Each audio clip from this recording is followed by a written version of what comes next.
Hello everyone, I'm Sue. I have a master's degree in teaching Chinese as a second language, and I'm now living in Taiwan. In my class, you are encouraged to speak at your own pace.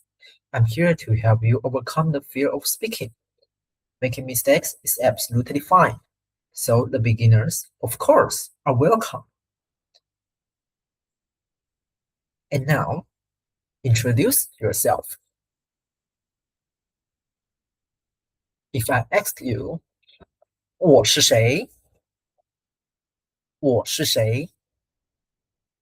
It means, who am I? Who am I? And you can answer, 你是 you are.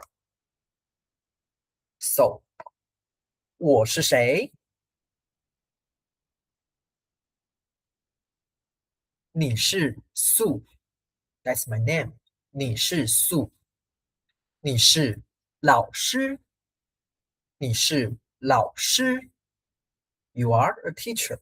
你是老师 And now, 你是谁?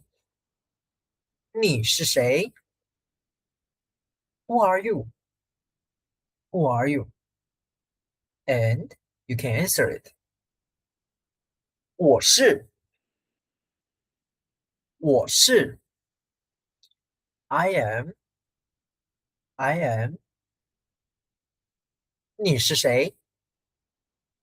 And see you in the class.